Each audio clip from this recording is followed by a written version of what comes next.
All right, welcome back. Great to be with you again. I hope that you took some time to peruse the abstract hall and engage with the researchers featured. And as a reminder, you can access the poster hall at any time to review the work presented and leave your comments and questions for the authors. And I'm sure they'd be very delighted to receive them. So next up, we have two presentations exploring the economics of human flourishing.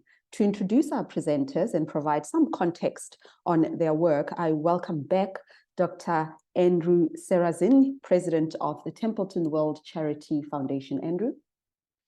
So far, we've heard from scholars in the humanities and psychology and philosophy to help us explore the topic of flourishing. In this segment, we wanted to turn our attention to the field of economics. From its founding, economics has been concerned not just with the study of material growth and financial progress, but also the impact of commerce and trade on human values. Adam Smith first described how the implementation of trade laws in Europe fosters the virtues of probity, punctuality, and prudence. Fast forward to 2013, when Nobel Prize laureate Professor Ned Phelps published Mass Flourishing, How Grassroots Innovation Created Jobs, Challenge, and Change. Phelps makes the case that the wellspring of flourishing in Europe and the US in the 20th century was driven by the values such as desire to create, to explore, to meet challenges, and to take risks. And these values fueled the grassroots dynamism that was necessary for widespread indigenous innovation. In this session, we will hear how personal freedom, human rights, and entrepreneurship can lead to flourishing, with a special emphasis on the impact of these ideas in low and middle income countries. We will have video contributions from two grantees of the Templeton World Charity Foundation in its economics and human flourishing priority area. The first is Abhishek Singh and Eknor Kaur from Prosperity, a nonprofit organization in India that is whose mission it is to enhance economic freedom through analysis of state-level regulation, reform, policy consensus, and implementation. And then we will hear from Dr. Dennis Foretia from the Nkafu Policy Institute in Cameroon, whose mission is to help all Africans prosper in fair, free, and sustainable economies. Welcome, everyone. My name is Abhishek Singh, and I'm here with my colleague Eknor Kaur. We work at Prosperity, at an organization committed to driving regulatory reform to increase economic freedom for Indians. Today, we want to share with you our learnings about the experience of Indian working women from a lens that we think is currently underappreciated, but very valuable. The state of the Indian working woman is poor. They are underpaid, underrepresented, and overlooked. Indian women are able to participate at lower rates in the workforce than most other countries in the world, with only Arab countries having a lower proportion of women in the workforce. This has resulted in 1 woman for every 3 men being able to participate in the workforce in India. These numbers are so despite improvement in female education and reduced fertility rate, indicators that typically imply a developing economy for women. Women who are employed are usually employed in low income and low productivity work, with no secure employment, leaving them vulnerable to market fluctuations. Women in India, despite being better supervisors and managers on the basis of skill, do not rise up to managerial roles. All of these problems are usually explained by constraints affecting women's availability in the job market in the first place. These constraints could be their marital status, what their childcare arrangements and family responsibilities look like, and how safe they are when stepping out to work. While these are important factors that play into women's participation in the workforce, they account for only one side of the coin. Research has not yet considered that the low female labor force participation rate may be due to low and declining demand for women in the job market. We posit that Indian labor laws, among other regulations, reduce the demand for female labor, by negatively affecting women workers' desirability for any employer. We wanted to examine the extent to which women are legally excluded from workplaces in India. A year of research has culminated into what we now call the State of Discrimination Report. This report documents each instance of legal discrimination that Indian women face in 23 of 28 Indian states. From our research, we have discovered that women are excluded from workplaces at night, workplaces with tasks deemed too dangerous or arduous for women, or workplaces otherwise deemed inappropriate for women. In each of these areas, women may either be entirely banned or their participation heavily regulated, either by requiring each firm to ask for permission from the government before employing women at night, or generally prescribing certain conditions on the basis of which employer can hire women to work. A number of these prohibitions and regulations have observable and at times observably absurd and perverse effects. Uttar Pradesh, for example, is one of the biggest states in India, with a long legacy of industries like carpet making and bangle making. However, both of these industries are deemed dangerous for women, thus making it impossible for women to formally work in these industries, which is a problem, of course, because both of these industries happen to be relatively remunerative compared to other jobs in the state. Similarly, women are prohibited from working in establishments that serve liquor, even if women in these very states have traditionally been involved in making locally prevalent forms of liquor. In doing so, the law happens to equate women's legal rights to that of children, criminals, and people afflicted with diseases. Between complete prohibition and complete freedom, states give varying degrees of freedom to women under each of the 4 parameters that Abhishek previously discussed. States are scored, and the cumulative score is ranked to see how free an Indian state is. Our findings from the report indicate that women in India are given the greatest freedom to choose work in Kerala, a southern Indian state. Odisha, an eastern Indian state, imposes the most restrictions on women's employment. Employment of women at night is the most heavily legislated subject, and women are given the least freedom in arduous jobs. Factories Act, one of the main labor laws regulating work in factories, contains the most restrictions of all the laws we studied. This act regulates women's employment at night, in jobs deemed hazardous, and in jobs deemed arduous. Studying the state of discrimination and taking action from it matters because these restrictions on women's employment not only affect the jobs available to them and how much they can earn, but it also costs the employer more to hire a woman. Take the example of employing women at night. To be able to do so, an employer must comply with different conditions which vary from one Indian state to another. These conditions could be providing free transportation for women traveling to and from work at night and having a minimum number of women employed at night to be able to employ them at all. An individual woman would therefore find it hard to work at night on her own terms because she can't do it unless other women agree to do it as well, and an employer has to bear the additional cost of hiring them. This situation is further exacerbated by the fact that a large number of enterprises in India are either small or micro enterprises that hire less than 40 workers. In such a situation, meeting this minimum quorum becomes practically impossible, making it difficult for Indian women to find any jobs in the manufacturing sector. Moreover, in some states, there are conditions that imply that if an employer does not comply with any of the provisions, the permission given to them to employ women at night may be revoked. A worker is thus punished for the failure of the employer, which is an anomaly as far as labor regulations in India are concerned. Similarly, prohibition on women's employment in jobs deemed dangerous restricts them from working in high-paying jobs because jobs that are riskier are often paid well too. Women are often preferred for some jobs. For example, employers in the carpet-making industry in Uttar Pradesh prefer women workers because of the finesse and intricate work involved in weaving. However, since women are prohibited from weaving carpets on paper, they often do this from their homes, leaving them and the employer exposed to legal scrutiny.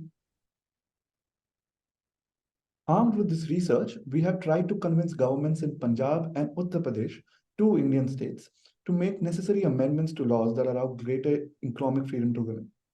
We have had some success in both states. For example, as soon as the union government implements the newly enacted labor codes, women in Punjab will be able to work in all dangerous operations and will be allowed to work at night with regulations only ensuring that they are protected from sexual harassment. Similarly, in Uttar Pradesh, women will also soon be able to participate in four major industries, including carpet making and lock and hardware making.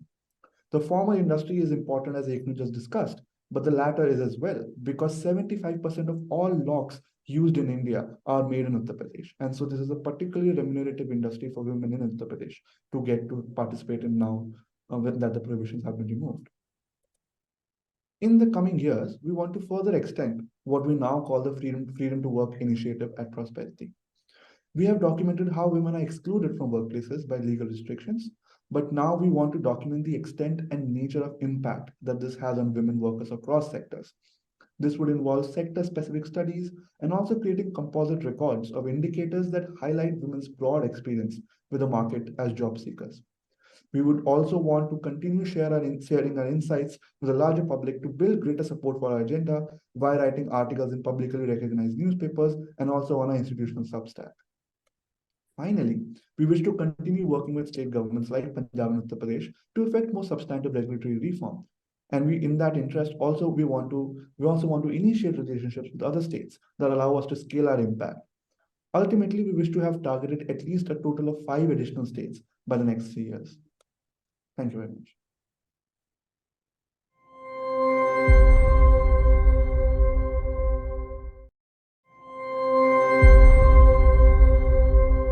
Thank you.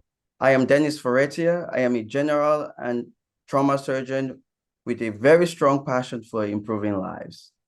Now, 11 years ago, my wife Lenora and I established the Nkafo Policy Institute in Cameroon with a very simple mission: to help catalyze Africa's economic transformation by focusing on social entrepreneurship, on science and technology, health, and the implementation of development policies that create opportunities for all. This mission of catalyzing Africa's economic transformation is really a direct link with the need to see the continent to not only thrive, but also to flourish. Human flourishing, as you know, is a very comprehensive and multidimensional concept.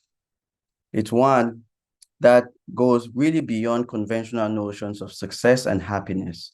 It is a state in which individuals within a community, and at times a community as well, experience a deep sense of fulfillment and optimal functioning in various aspects of their lives. Flourishing encompasses physical, mental, emotional, and social well-being.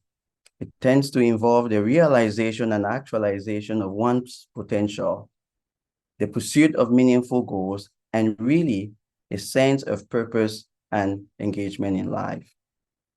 Now, as we think about the economics of human flourishing, the conditions that are critical for humans to thrive, what we have found and what is virtually well known from every thriving society is really the power of economic freedom. Economic freedom is the major driver of human flourishing and well-being. It nurtures an environment where individuals can thrive, thereby powering societies into new heights. In sub-Saharan Africa, unfortunately, the majority of countries are rather classified as mostly unfree. But this makes the point of economic freedom as a key ingredient to prosperity. And the reasons for this are many. First, economic freedom provides the fertile ground for entrepreneurship to flourish. When individuals have the liberty to start, to operate, and to grow their businesses with very minimal government interference, it leads to really a vibrant and dynamic economy. Entrepreneurial ventures not only drive innovations, but also create jobs, really decent jobs that foster economic independence and self-actualization. This is very critical for human well-being. Secondly, Free market economies allow for the creation and accumulation of wealth. When individuals and businesses are free to compete, to innovate, and to trade, they can power prosperity that extends beyond individual successes. As wealth accumulates and the potential really of poverty reduction greatly increases. Economic freedom provides the means to lift individuals and communities out of poverty by fostering sustainable economic growth. The third and final, the third thing that we know, something that is extremely important, is that economic freedom empowers individuals by giving them control over their economic decisions. Nowhere is this more important than in countries such as my country, Cameroon, and others in sub-Saharan Africa. When people can choose their jobs, decent jobs at that, when they can make investment decisions and engage in voluntary transactions, they gain a sense of agency and autonomy that is virtually unmatched. This power of empowerment has been shown to extend beyond economic realms and to positively influence other aspects of their lives, such as education, healthcare, and personal development. Now, for a country, a continent as Africa, that has been characterized at one point as the hopeless continent, and with the resurgence of coups d'etats and autocratic governments that we see springing up right and left, it can sometimes be very difficult not to feel hopeless. Yet, if you spend a few minutes in our communities talking directly with farmers and small business owners, teachers, laborers, there is one aspect of flourishing that is often missed and really underappreciated. It is the issue of resilience, individual and community resilience. Resilience, which some have defined as the ability to withstand adversity and bounce back from difficult life events, has really become a key feature in our communities. Our communities have become extremely resilient against restrictive and unjust policies that fundamentally curb economic opportunities to average citizens. Helping really to remove these barriers to economic freedom and human flourishing is really at the core of our work and CAFU. Now, in Cameroon, small and medium-sized enterprises are the main engine of economic and job creation. Yet, these SMEs mostly operate in the informal sector, and the workforce is underemployed and extremely vulnerable. Frankly, these SMEs are overburdened by unnecessary and many business-killing regulations. That's why we established our initiative to power prosperity and economic freedom for women and youth especially. Through these initiatives, restrictive business requirements such as registration, licensing, and tax policies are being gradually rolled back to create a more conducive environment. In the same light, we know that free trade is one of the engines to economic prosperity. Yet, the cross-border trade in Central Africa region is greatly restricted by both tariffs and non-tariff barriers. This affects especially women and smallholder farmers and greatly limits their economic potential. That is why we implemented our open trade initiative to reduce non-tariff barriers such as corruption along the Cameroon-Nigerian border. By removing these barriers, we create opportunities where citizens from all walks of life can not only thrive, but can flourish. Now, we are very excited about our new initiatives. In a region that is marred with authoritarian regimes, our new RASIC initiative seeks to promote women's rights, accountability, security, and integrated governance in the Central Africa region. The primary goal being to expand the civic space and promote open, accountable governance. Many of you may not be aware, but 14 Francophone African countries are really the only countries in the world today with a colonial currency still in existence. what is known as the franc CFA. This colonial currency greatly restricts the maneuver room for these countries in managing their economies. Our new initiative seeks to promote monetary autonomy for these countries, which will have a direct impact on their economic well-being. And lastly, the importance of collaborative efforts cannot really be overemphasized. No nation is an island, we know that, and the same holds true for think tanks and policy research institutes like ours. This is particularly true in our context, where strong, well-funded, and well-managed think tanks are in very short supply. Collaboration is the bedrock upon which we can dramatically scale our impact. This is why, working with our sister think tanks in the Central Africa region, we have recently established the Central Africa Think Tank Network. The goal is to federate forces and promote policies that remove barriers preventing individuals from enjoying their God-given freedoms. Through these efforts, we believe we will substantively contribute to the emergence of a society where the citizens, in greater proportions, can not only thrive, but can flourish. Thank you very much.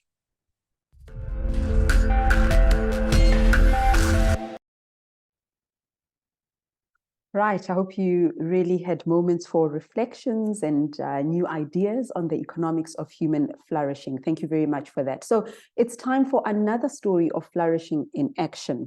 We're going to hear from the Shamiri Institute. This is an African company that is shaping the future of mental health by making it affordable for all. Everywhere in the world, this is a hot potato, as it were.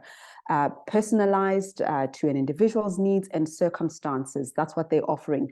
And what they offer is also integrated within the existing systems of caregiving and community life. Let's hear more from the Shamiri Institute.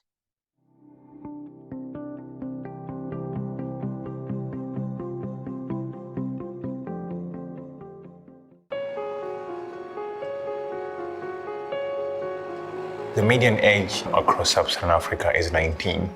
In no other part in the world do you have more than half of the population so young. The lack of access to robust mental health care is something that strikes me as a roadblock to young people being able to succeed.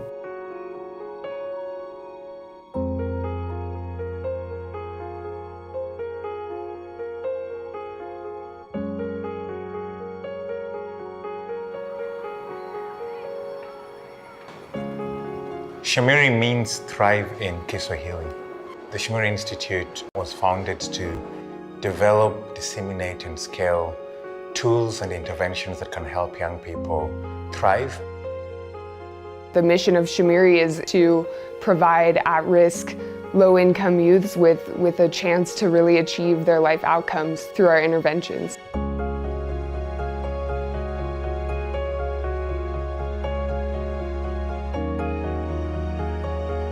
Our flagship program, called Project Thrive, is a simple, scalable, stigma-free, and school-based mental health program that has been shown to improve mental health by reducing depression and anxiety symptoms. The impact of our programs improves students' academic performance, their character strengths, and basically meets better the social life. Will really help the youth by getting into their minds and knowing what they think, making them feel that someone actually cares about their mental health, and this in turn will help them improve in even other aspects of their lives. Thank you guys so much for coming. My name is Tom. In case we haven't met, I just want to really welcome you guys to this event.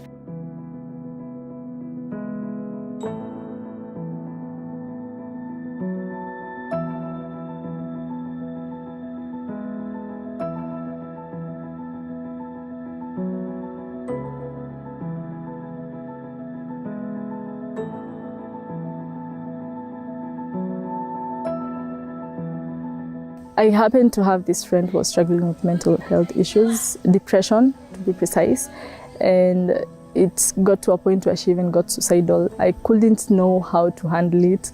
So I think Thrive Fellowship is a good opportunity for me to learn more about mental health and how to help people get through it, because for me it's very important to actually offer solutions to people. Teenagers, they are afraid to talk about what they feel. I want them to be free to share what they feel and also know that there is a place where they can go and get help and have someone to talk to when they have problems. Our character, our personality, traits really determine a lot about how we experience the world. It determines how we respond to adversity when we fail, how we react to success. We try to teach young people what we call a growth mindset. So rather than thinking about their personal traits and attributes as being fixed, we try to train young people to think about these attributes as being malleable and things that they can change through effort. Another part of our intervention is practicing gratitude. And what we know from the science is folks who are more grateful, they tend to be happier, to be healthier, to have better relationships, etc. And especially in low-resource contexts, often we're working with young people in such circumstances that they don't see or they don't think that there is anything that they can be grateful for. But what we try to train them is to notice even small things in their life that they can be grateful for. That helps make them feel like they belong, make them feel like the people who care about them.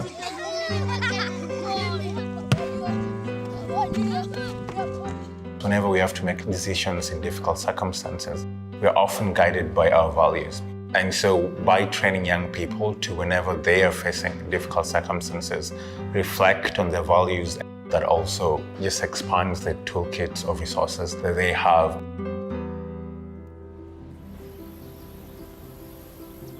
The site of our school is in Kibra slums. Most of the students we teach, they're coming from poor backgrounds. So we are trying to maintain them in school.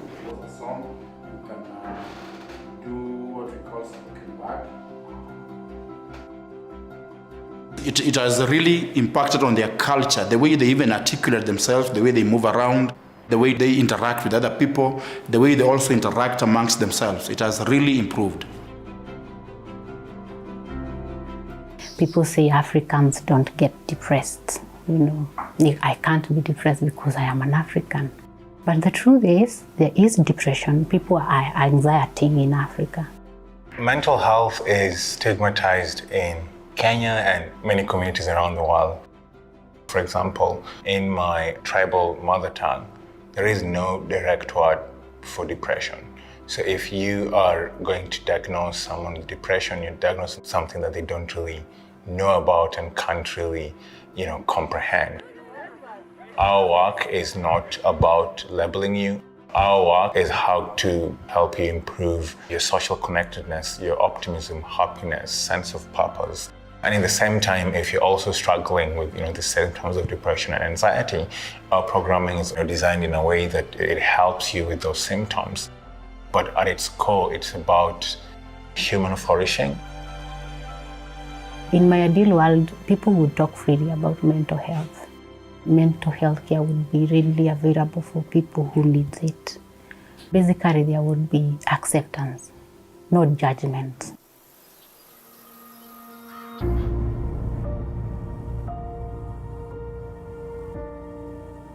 The Templeton World Charity Foundation has been one of our biggest partners and supporters. Through this ongoing support, we've been able to work with the partner, train them, have them implement this project on their own, and collect data. And so for us, scaling up with partners is going to be a big part of our push to reaching 1 million youths in the next 5 years.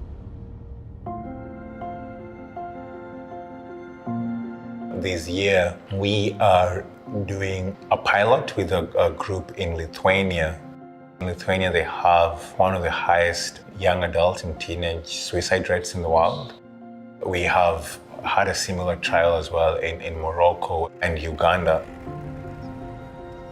Our work is very simple. What we have is almost like a template that needs to be adapted and fine-tuned to different geographies, but we think that it is a template that can be used around the world.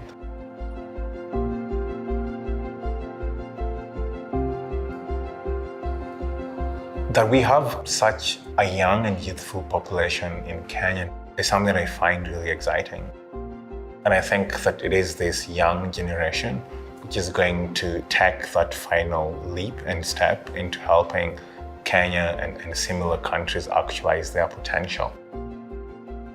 And that our community can help realize that potential is something that really keeps me going and inspires me about the work that we're doing at Shamiri.